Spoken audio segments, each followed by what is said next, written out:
खड़ा था और उसके बाद फिर उन्होंने उसको रीबिल्ड किया था और उसके बाद रिहाइश के काबिल बनाया था उनको। तो बहरहाल वो जब अकेली वहाँ रह रही थी तो कभी वो अपनी वालदा के घर चली आती थी तो नेट वाला उनको कॉल करके बोल रहा है भाई आपके यहाँ तो नेट यूज़ हो रहा है। वो कहती नहीं भाई मैं अपने घर पे ही नहीं हूँ तो मैं मेरे यहाँ कौन नेट यूज़ करेगा। एक दो दफ़ा उसने नेट वाले ने कॉल करके बताया तो इन्होंने जाके बाकायदा चेक किया तो पता चला वाकई नेट यूज़ हुआ।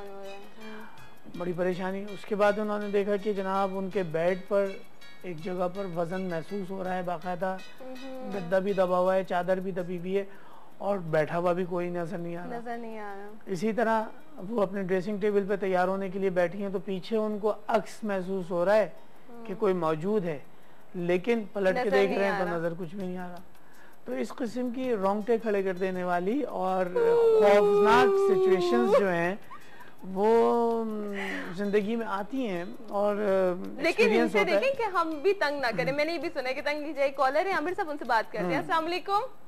वालेकुम अस्सलाम डार्लिंग, कैसी हो? बिल्कुल ठीक ठाक, मजे में। आप बताएं कैसी हैं?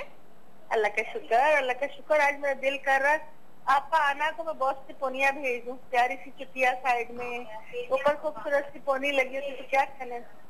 मैंने कहा थोड़ा सा स्टाइल चेंज होना चाहिए। हाँ बहुत सिके, बहुत सिके। आप पापा लग रही है आपा जान। Hi thank you.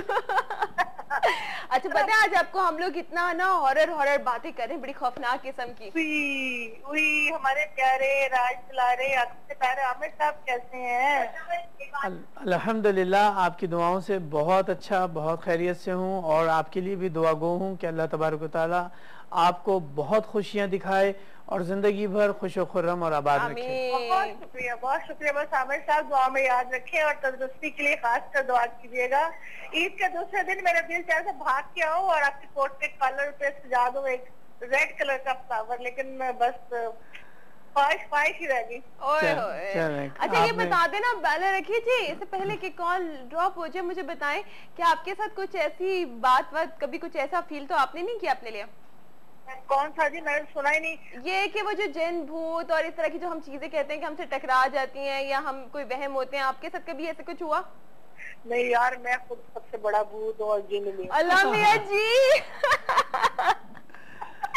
क्या बात है। अच्छा डर लगता है जी? डर लगता है? नहीं लगता। नहीं डर नहीं लगता। बस दिल वाली जिगर वाली खातून है। चले जी थैंक यू, अल्लाह रखिए जी। और देखिए नाम इनका अल्लाह रखिए जी ना, जैसे वाकई अल्लाह रखे ना तो फिर उससे कौन कुछ कह सकता है। और देखिए कि वो भी अल्लाह की मखलूक है, हम भी अल्लाह ताला की मखलूक है और हम सब अल्लाह ताला का हुक्म मानते हैं। बेशक। तो उसमें से वो जो कुछ ऐसे होते हैं जैसे इंसान नहीं मानते, इस तरह नहीं, फिर बल्कि ये बात इस तरह है कि जिस तरह हम इंसानों में मज़ाहिब हैं इसी तरह जिन्नातों में भी मज़ाहिब। अच्छा और इसी तरह जैसे हम इंसानों में शरारती इंसान भी होते हैं, बहुत ज़्यादा ख़तरनाक भी हैं, बहुत ज़्यादा अच्छे लोग भी हैं, तो यही कैफियत जिन्नातों में भी है। सही।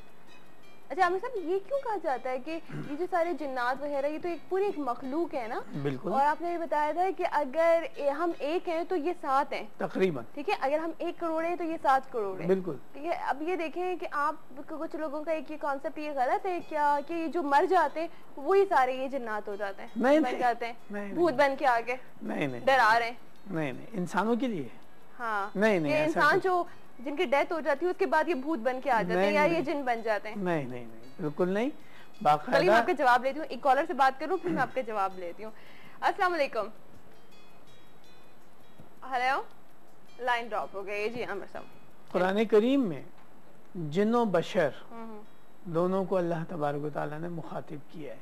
सही। इसका मतलब और ये अलग। हाँ। दूसरी बात ये कि जिन्नात आग के बने हुए और हम लोग खाक के बने हुए। सही। इंसान खाकी है, जिन्नात आग के बने हुए। सही। फरिश्ते नूर के बने, नूरी मखलूक, नूरी आतशी एंड खाकी। जी हाँ। तो कहने का मकसद ये है कि अल्लाह तबारक व तआला ने जब आदम अलैहिस्सलाम को सजदा करवाया था तो तमाम मखलूक़ात से करवाया था, सिर्फ एक शैतान का ही मसला नहीं था, तमाम मखलूक़ात ने सजदा किया था और तमाम मखलूक़ात ने इकरार किया था इस बात का कि आदम हमसे अफजल है। मतलब जो इंसान है वो तमाम मखलूक से अशरफुल मखलूकात इसीलिए कहा गया अफजल है, अशरफुल मखलूकात है। अल्लाह तबारक व तआला ने इंसान को अपना नायब बनाकर भेजा।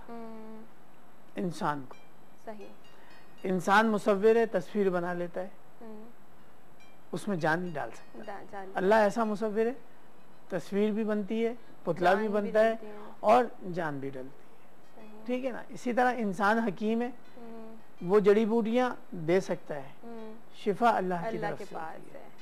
तो मतलब वो भी अल्लाह ताला ने इंसान को इतना इल्म दिया है, उसे इतना दिमाग दिया है कि नायब, वो अपना नायब बनाकर भेजने का मतलब क्या होता है? आप अपना नायब चुनेंगे और ज़हीन भी है, इंसान ज़हीन भी है, बिल्कुल। तो वो कि जो चाहे वो कर सकता है। अल्लाह ताला ने तो खुद कहा है कि तलाश करो, इल्म के खजाने तलाश करो। तो वो देखें कि अशरफुल मखलूकात है, लेकिन हमारे यहाँ ना थोड़े से इल्म, इसीलिए तो कहा जाता है कि इल्म हासिल करना बड़ा जरूरी है। इल्म की कमी की वजह से जो हमने इतने सारे मफरूजात और हमारे इतने सारे एतराज़ात होते हैं कि जी ये ऐसा है, ये ऐसा है, कुछ इन चक्रों में आकर ना हम कुछ गलत चीज़ें भी शामिल कर लेते हैं जो कि नहीं होनी चाहिए। आमिर साहब, वो मैं आपको कहूँगी कि बदशगुनी और इस वहम और इस तरह की सारी चीज़ें, आपने कहा जिन्नात तो है, ठीक है, जिन्नात के हवाले से बात की, बदरूहों के हवाले से बात की कि वो किस सूरत में, कि जब हमें एक सजा के तौर पे कि हमने एक गलत तरीके से अपने आप को खुद को हलाक किया, खुद को खत्म किया, खुदकुशी की, तो उसमें हमारी जो रूह है वो बदरूहात में शामिल हो जाती है और फिर अल्लाह ताला उन्हें सजा के तौर पे दुनिया में रखता है, जिसपे आपने कहा कि उन्हें हमारी अगर हवा भी छू जाए तो वो गर्म और मतलब उन्हें बहुत अजाब पहुंचाने वाली है। ये बात भी सही है कि जो हम ये कहते हैं कि जी बिल्ली रास्ता काट गई तो पता नहीं ये कैसी थी, हमारे बहुत सारे काम अब इससे भी गलत हो सकते हैं, यानी वो भी कहीं ना कहीं हमारा सिलसिला वहाँ से हम जोड़े होते हैं कुछ इल्म की कमी की वजह से, हमने हासिल नहीं किया। कुछ ऐसी चीज़ें कि जी ये टूट गया, ये शीशा टूट गया तो ऐसा हो गया, दूध बॉयल हो गया तो हो गया, अब हमारे हालात और काम बिगड़ेंगे। एक कॉलर को मैं शामिल करूँ, थोड़ा सा मैं डिटेल में आपसे, बहुत सारे सवाल जमा हो गए तो आप डिटेल में बताएंगे। अस्सलाम वालेकुम। हेलो, अस्सलाम वालेकुम। हेलो, अस्सलाम वालेकुम अना। वालेकुम अस्सलाम, कैसे हैं आप? मैं ठीक हूँ, कसम खुदा की आज कितने दिनों बाद आपसे बात हुई। मैं साइमा बात कर रही हूँ कराची से। साइमा जी कैसी हैं और इतने दिनों के बाद बात क्यों की, पहले तो ये बताइए। अपने एक तो हमारी इस वक्त लाइट नहीं होती, हमें पता ही नहीं आप शाम में शो कर रही हैं, सही है? अच्छा। और जब पता चला आपकी कॉल हम इतनी मिला रहे हैं तो नंबर चेंज हो गया आपका, और आज इत्तेफाक से लाइट है और अभी जाने वाली है। क्या बात है, जबरदस्त साइमा, मुझे बहुत अच्छा लगा, बहुत दिनों के बाद आपसे बात हो रही है। यकीन करो पहचान गई ना मुझे? बिल्कुल बिल्कुल पहचान गई। मॉर्निंग से आप अपना हमारा आपका और हमारा साथ है, मैं कैसे भूल सकती हूँ?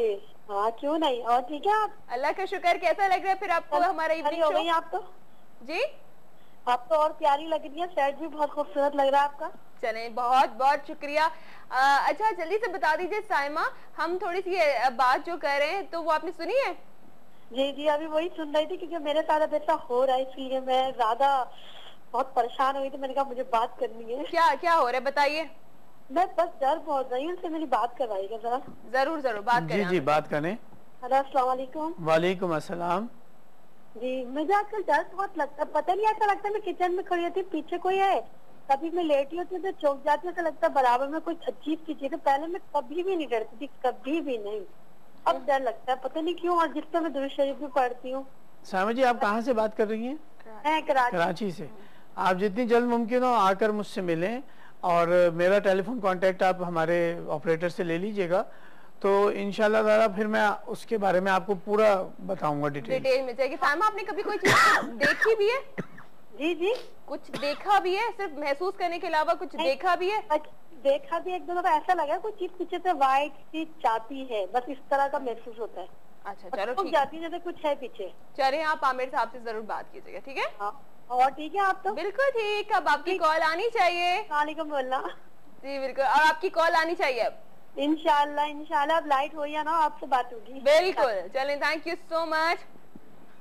हमारे साथ साइमा और साइमा ने अभी तक पता नहीं सिर्फ एक है कि कुछ लोग बात करते हुए भी ना थोड़ा सा मतलब डरते हैं कि हम इस हवाले से बात करेंगे तो उनको कुछ खौफ महसूस होता है कि अल्लाह ना करे कुछ हमारे साथ गलत ना हो जाए, कुछ उल्टा नहीं हो जाए।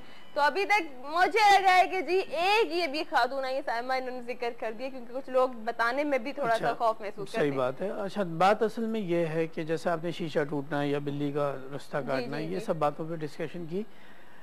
मैं आपको तमाम व्यूवर्स को एक चीज़ बताता हूँ कि आप अल्लाह तबारक व तआला से एक दुआ मांगा करें वो दुआ यह है कि या अल्लाह मुझ समेत मेरी ज़िंदगी के तमाम मामलात को अपनी हिफाजत में, इंशाअल्लाह ताला कुछ भी होता रहे, कभी कुछ नहीं होगा। माशाल्लाह, जबरदस्त, इतनी प्यारी दुआ है कि वो देखे ना, फिर हम तमाम हर तरफ से अल्लाह ताला के रहम पे हैं। चाहे एक की जगह 10 जिन्नात भी आके खड़े हो जाएं आपके सामने, तब भी कुछ नहीं होने का, सब अल्लाह पे। अच्छा आमिर साहब, एक और बात पूछूं, अब बोलेंगे अनो ये बताओ कि तुम्हारे साथ तो ऐसा कुछ नहीं हो कि जो सारे सवाल कर रही हो वो रिलेटेड है। अच्छा ये होता है कि कुछ लोग कहते हैं कि जी मैंने बड़ी कहानियां भी, इस तरह की कुछ चीजें होती हैं कि जी हम ऐसे जा रहे थे, कुछ ऐसे मैगजीन्स भी आते हैं जिसमें सच्ची उनकी कहानियां भी मौजूद होती हैं जो उन पे बीत चुकी होती हैं। तो उनमें से मैंने कुछ में ऐसे पढ़ा है कि अगर जैसे हम किसी को देखते हैं इस तरह की ऐसी चीज सामने आ जाए तो फौरन आयतुल कुर्सी पढ़नी शुरू कर देनी चाहिए या कोई आयत मुबारका पढ़नी चाहिए। लेकिन कुछ लोग कहते हैं कि वो जबान जो है ना वो बिल्कुल गंग हो जाती है, वो खौफ का इंतहाई, कुछ बोल नहीं सकते कि हाँ बिल्कुल अल्लाह ना करे मेरे साथ, हाँ साइलेंट हो जाते हैं। असल में वो होता ही है कि इंतहाई शदीद खौफ की वजह से जबान गंग हो जाती है हमारी। गंग होने का मतलब ये कि हम बिल्कुल साइलेंट हो जाते हैं और उस वक्त ना तो हम हिलजुल सकते हैं अपनी जगह से और ना ही हम कुछ बोल पाते हैं। वो इंतहाई खौफ की अलामत है और खौफजदा होने की बिल्कुल ज़रूरत नहीं है। पूरी दुनिया के अंदर अल्लाह तबारक व तआला ने इंसानों को जो दर्जा और जो अफजलियत, जो फौकियत अता की है, अल्लाह ताला से डरें सिर्फ अल्लाह की ज़ात से, और बाकी तमाम मखलूक़ात जो है वो हमसे डरती है। देखें कि हमें बस इतना, हमें अपने ऊपर यकीन होना चाहिए। Thank you so much Aamir साहब, बहुत ही खूबसूरत आज का टॉपिक डिस्कस किया आपने और इसके साथ ही जनाब मजीद आप लोगों के लिए शो में आज भी बहुत कुछ है। तो आपने क्या करना है, हमारे साथ रहना, टाइम हो चुका है न्यूज़ ब्रेक का। न्यूज़ ब्रेक के बाद आपको करते हैं दोबारा ज्वाइन, रहिएगा हमारे साथ।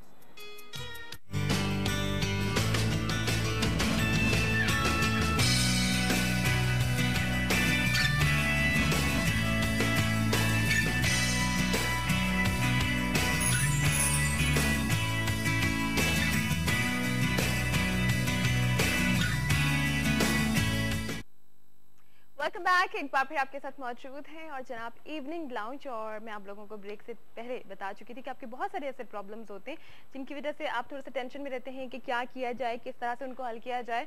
तो एक जो चीज़ होती है वो होती है अल्लाह की मर्जी, जिसमें आपको रहनुमाई मिल जाती है कि आपको क्या करना चाहिए। और आप हमारा ये एक सिलसिले का एक शो पहले देख चुके हैं। आज आप लोगों की बहुत ज़्यादा रिक्वेस्ट पे तो हमारे साथ ये शख्सियत दोबारा मौजूद हैं, बल्कि अब आप एवरी ट्यूसडे इनसे मिला करेंगे, अपने सवालात भी पूछ सकते हैं। जहन में कुछ कन्फ्यूजन, कुछ परेशानी, कहीं पे भी कोई मसला नजर आ रहा है तो आप पूछ सकते हैं। रूहानी स्कॉलर शेख मोहम्मद मुबशर आलम साहब, अस्सलाम वालेकुम मुबशर साहब। वालेकुम अस्सलाम व रहमतुल्लाहि व बरकातहू। कैसे हैं आप? अल्हम्दुलिल्लाह रब्बिल आलमीन, आप खैरियत से? जी बिल्कुल ठीक ठाक। कैसी गुजरी आपकी ईद? बहुत मसरूफ, बहुत अच्छी। मसरूफ? जी हाँ, ऐसे रहना चाहिए ना इंसान को, बिल्कुल बिल्कुल। तीनों दिन जो है बस ईद कुर्बान में मसरूफ रहे। अल्हम्दुलिल्लाह रूहानी वेलफेयर ट्रस्ट पे भी कुर्बानी का एहतमाम किया गया, घर पे भी कुर्बानी की, तो ये सब सिलसिले चलते रहे तीनों दिन अल्हम्दुलिल्लाह। बहुत अच्छी बात है। अच्छा ये देखें कि मैं आज एक जिक्र भी करना चाहूँगी, कॉलेज तो आएंगी, मैं उनके लिए पहले बता दूं कि आप अपना नाम और वालिदा का नाम बताकर अपने बारे में मालूम कर सकते हैं। कोई भी मसला हो, रोजगार के हवाले से हो, जॉब के हवाले से हो, शादी के हवाले से हो, औलाद के हवाले से हो, बीमारी के लिए, मतलब सारे मुबशर साहब तमाम मसाइल। अल्हम्दुलिल्लाह, क्योंकि रसूल मकबूल सल्लल्लाहु अलैहि वसल्लम की हदीस पाक है कि ज़िंदगी के जब अहम उमूर पे फैसला करना हो तो इस्तिखारे की मदद अल्लाह की रज़ा से शामिल हाल होनी चाहिए और उसके मुताबिक ही इंसान को अपनी ज़िंदगी बसर करनी चाहिए। ठीक है, तो आप लोग अपने सवालात कीजिए मुबशर साहब से। मुबशर साहब, मैं आपसे एक बात पूछना चाहूँगी। आज हमारा जो फर्स्ट सेगमेंट था उसमें हमारी थोड़ी सी बात चल रही थी, क्योंकि कुछ ऐसे मसाइल भी होते हैं जो कुछ तो अल्लाह की तरफ से होते हैं, कुछ थोड़ा सा हटकर होते हैं। तो आज मेरा जो पहला सेगमेंट था उसमें हमारा टॉपिक था कि जो जन्नात होते हैं, ये जो कुछ इस तरह के साए होते हैं, या जो हम भूत प्रेत इस तरह की जो बातें कर रहे होते हैं, तो उसमें जन्नात को तो अल्लाह ताला ने एक मखलूक करार दिया है, लेकिन कुछ नाम हमने अलग से दे दिए हैं। जी छलावे हैं, कुछ हम कहते हैं भूत, कुछ हम चुड़ैल, इस टाइप की जो चीज़ें, क्या ये भी इन्हीं में शुमार होती हैं या कुछ भी नहीं है? नहीं, देखें कुरान पाक में जिन्नात का जिक्र है जी। और अरवाह बद जो है ना वो दुनिया में मौजूद होती हैं, गंदी रूह है। गंदी रूह है, तो उनको अब आप छलावे का नाम दे दें, आप उनको सरकटे का नाम दे दें, आप उनको चुड़ैल का नाम दे दें, उनको पिछल पैरी का नाम देते हैं, बचपन से हम सुनते चले आ रहे हैं, ये नाम है, ये सब अरवाह बद हैं।